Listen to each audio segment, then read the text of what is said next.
जय हिंद जय बच्चों। जल्दी आइए और एक रिएक्शन आपको आज सिखाने जा रहे हैं एल्डोल संघनन। कक्षा 12 वाले बच्चों के लिए बहुत ही इंपॉर्टेंट ये रिएक्शन है, इसको आप देख लीजिए और तुरंत याद हो जाएगा। बहुत ही सरल सस्ती ट्रिक बताने आपको जा रहे हैं। यह है आपके चैनल RC सिंह सर के द्वारा, ठीक है।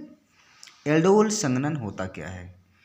अल्फा हाइड्रोजन युक्त एल्डिहाइड या कीटोन तनुछार की उपस्थिति में, तनुछार में आप सोडियम हाइड्रोक्साइड 10% ले सकते हैं, आपस में क्रिया करके बीटा हाइड्रोक्सी एल्डिहाइड या बीटा हाइड्रोक्सी कीटोन का निर्माण करते हैं और निर्माण की अभिक्रिया जो यह होती है इसको एल्डोल संघनन कहलाती है। तो यहाँ पर अल्फा हाइड्रोजन की बात होती है, तो सबसे पहले हम अल्फा हाइड्रोजन है क्या इसको देख लेते हैं।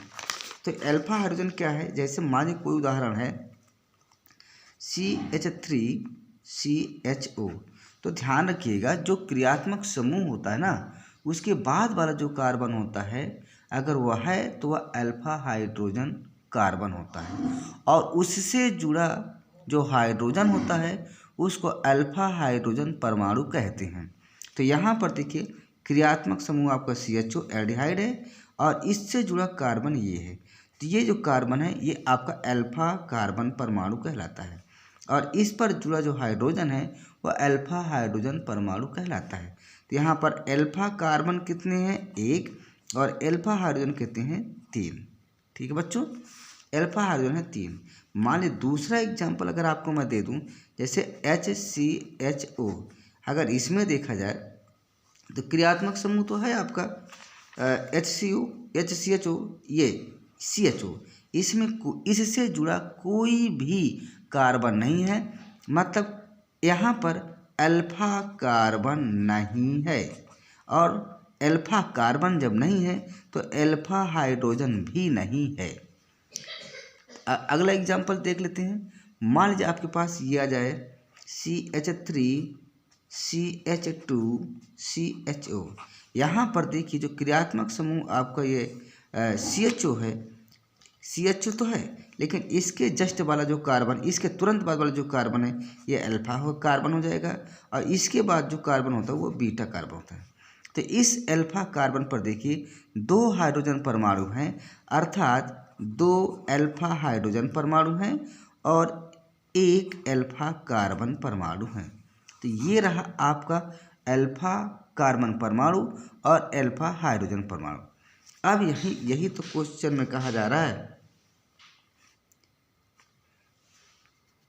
हाँ बच्चों, तो अभी समझ गए होंगे कि यहाँ पर अल्फा हाइड्रोजन परमाणु क्या है, अल्फा कार्बन परमाणु। अब जैसे कि रिएक्शन के अनुसार, परिभाषा के अनुसार क्या कहा जा रहा है कि अल्फा हाइड्रोजन युक्त एल्डिहाइड।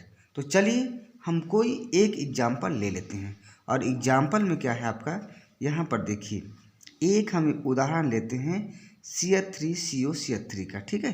तो एग्जाम्पल हमारे पास क्या है, CH3COCH3।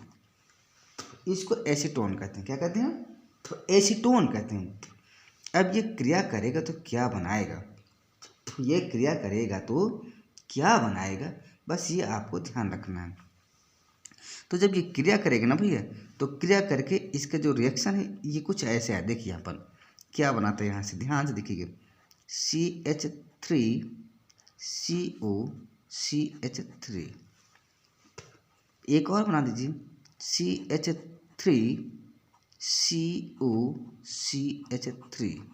ये जब रिएक्शन करेगा तो क्या बनाएगा भैया, ये बनाएगा आपका CH3, उसके बाद C यहाँ पर OH बनाएगा और यहाँ पर आपके पास CH3 रहेगा, फिर आगे आपका जाएगा CH2 हो जाएगा, फिर आगे आपका जाएगा C डबल बॉन्ड O हो जाएगा, फिर आगे जाएगा आपका CH3 हो जाएगा, ठीक है। यहाँ पर ये O है।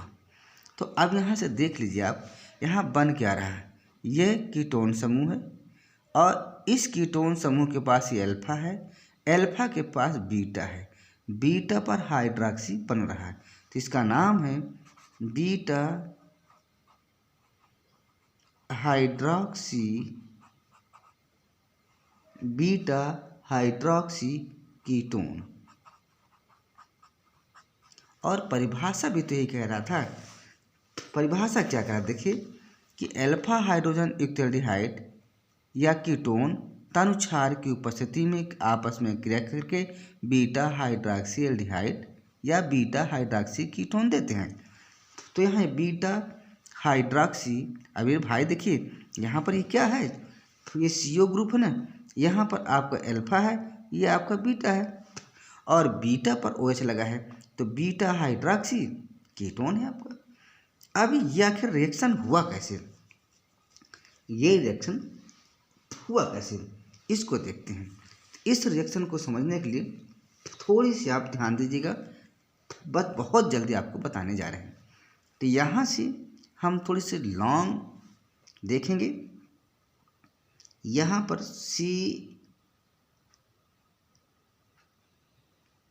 ये H और H ये हो गया, और यहाँ आपके पास C डबल बॉन्ड O है, यहाँ पर आपके पास CH3 है। ठीक है, जब इससे आप एक और रिएक्शन लेते हैं, एक और ले लेते हैं, तो क्या हो जाएगा, CH आगे C double bond O CH3। ठीक है, तो जो आपका हाइड्रोजन है ना, ये वाला हाइड्रोजन, ये हाइड्रोजन उठ करके यहाँ पर आ जाएगा, और जब यहाँ पर आएगा तो यहाँ से एक बॉन्ड हट जाएगा। देखिए यहाँ का हाइड्रोजन उठ करके इस O के पास आएगा, और यहाँ जब आएगा तो यहाँ से एक बॉन्ड हटना पड़ेगा, कटना पड़ेगा, एक बॉन्ड कट जाएगा। तो यहाँ से अब आपके पास बचता क्या, और यहाँ हट जाएगा तो यहाँ पर 1 2 3 बॉन्ड बचेगा, और इस 3 बॉन्ड को बराबर 4 बॉन्ड यहाँ करने के लिए ये पूरा जो आपका बचेगा, इधर वाला पूरा ये पार्ट इधर जो पूरा बचेगा, ये यहाँ पर आकर के जुड़ जाएगा। तो देखिए क्या हो रहा है, पहले इसको यहाँ जोड़ो, तो यहाँ से आपको जो ये रिएक्शन बन रहा है ये कुछ ऐसे होगा। देखिए इसको तो पहले लिख दीजिए, जो आपके CH3 लिखा ना, इसको लिख दीजिए, यहाँ तो कोई दिक्कत नहीं, ये हो गया। इसके बाद यहाँ जो C है, इसके पास ये हाइड्रोजन यहाँ उठकर आ जाएगा, तो यहाँ पर ये OH हो जाएगा। अब यहाँ से एक बॉन्ड हट गया तो एक ही बॉन्ड बचा, और इधर क्या है आपके पास CH3 है। अब यहाँ पर इस बॉन्ड को पूरा करने के लिए भाई कार्बन के पास 4 बॉन्ड होने चाहिए, तो ये जो आपको इतना बच रहा है पूरा, यहाँ पर इस बॉन्ड के पास ये पूरा जुड़ जाएगा। तो यहाँ से आपको जुड़ गया, और यहाँ पर क्या है, CH2 है, ये भाई C यहाँ जुड़ा, और यहाँ C के पास 2 H है, तो हमने जोड़ दिया। फिर उसके बाद C के आगे क्या है, ये है, ये वाला C, और इसके पास O है, और फिर इस C के आगे क्या है, ये आपका C, यहाँ देखिए CH3 हो गया। फिर देखिए यहाँ से क्या हुआ कि ये जो आपका हाइड्रोजन है ये उठ करके यहाँ आ गया, जब यहाँ आ जाएगा तो यहाँ से एक बॉन्ड हट जाएगा, तो यहाँ एक बॉन्ड बचेगा, और यहाँ पर 1 2 3 बॉन्ड बचेगा। तो यहाँ से CH3 तो हमने लिख दिया, यहाँ C किया, इस C के पास जो O है इसके पास क्या आ गया, H आ गया, तो H आ गया। तो जब एक H आ गया तो यहाँ 1 2 3 बॉन्ड तो हो रहा है। जब 3 बॉन्ड यहाँ हो रहा है, जब 3 बॉन्ड यहाँ हो रहा है, तो इस बॉन्ड को 4 करने के लिए ये वाला पूरा पोर्शन, यानी ये वाला पोर्शन, देखो कौन वाला पोर्शन, ये वाला पूरा पोर्शन आ करके इस कार्बन के पास यहाँ पर जुड़ जाएगा। तो यहाँ पर देखिए CH3 तो इधर है, यहाँ पर आकर के इस कार्बन से सब जुड़ गए, ये CH2, फिर इससे आगे C है डबल बॉन्ड O, फिर उससे आगे CH3। अब यही तो है। अब यहाँ पर देखिए ये वाला क्या है, ये आपका क्रियात्मक समूह CO, इसके बाद वाले अल्फा है, इसके बाद बीटा है। इसी तो है हम यहाँ ऐसे लिखें भाई, यहाँ CH3 है, फिर C है, यहाँ OH है, फिर आगे CH3 है, फिर आगे यहाँ देखिए ये CH2, फिर यहाँ C और डबल बॉन्ड O और CH3। अब यहाँ से देखिए अल्फा है, और ये यहाँ आ गया बीटा, ये आ गया बीटा। इसी बीटा पर हाइड्रोक्सी लगा है तो इसी को तो कहते हैं बीटा हाइड्रोक्सी कीटोन। एक दूसरी अपक्रिया आप देख लीजिए, दूसरी अपक्रिया कैसे होगी, एक और अपक्रिया है, ठीक है। इसमें क्या होता है, एक एल्डिहाइड लेते हैं, कीटोन लेते हैं, एक एल्डिहाइड और एक कीटोन। ये सेकंड एग्जाम्पल आप देख लीजिए, बहुत अच्छे एग्जाम्पल हैं। तो यहाँ से देखिएगा क्या क्या आपके पास है, एक आपके पास CH3 है और फिर यहाँ पर ये आपका कीटोन है, यहाँ पर आपके पास कीटोन हो गया CH3 C और यहाँ पर H है, ये एल्डिहाइड है। दूसरा आपके पास है CHH, ठीक है। इसके बाद C है, डबल वन O है, इसके बाद C है और इधर H। अब इसके बाद क्या बने, तो देखिए यहाँ से कुछ इसी को उठा लो ना, क्या दिक्कत है, एक यहाँ से आना चाहिए, बस हो गया। एक यहाँ से, ये आपका क्रियात्मक समूह है, इसके बाद अल्फा कार्बन है, इस अल्फा कार्बन पर अल्फा हाइड्रोजन परमाणु है, तो इसको उठाओ और यहीं से इसको पटक दो। तो जब यहाँ ये जाएगा, यहाँ पर ये जाएगा तो यहाँ से एक बॉन्ड कम होगा, अर्थात 1 2 3 बॉन्ड बचेगा। तो बनेगा क्या भाई, तो सब उतार दो। यहाँ से देखिए ये CH, यहाँ ये आपका CH3 है, यहाँ C है, इसके पास देखिए इस जो आपके पास एक बॉन्ड बचे है, क्योंकि यहाँ हाइड्रोजन आ रहा है तो यहाँ पर OH हो जाएगा और यहाँ पर H तो पहले से लगा है। अब यहाँ पर जो 4 बॉन्ड यहाँ होने चाहिए, 3 बॉन्ड है, तो इस 3 बॉन्ड को पूरा करने के लिए जो आपको खाली ये वाला बचा है, ये वाला, ये पूरा कार्बन यहाँ से जुड़ जाएगा और इस सबको उतार देंगे। तो ये देखिए जुड़ रहा है आपको, यहाँ से हम जोड़ रहे हैं अलग से, तो यहाँ पर आया C, इस C के पास 2 हाइड्रोजन है, हमने 2 हाइड्रोजन लिख दिया।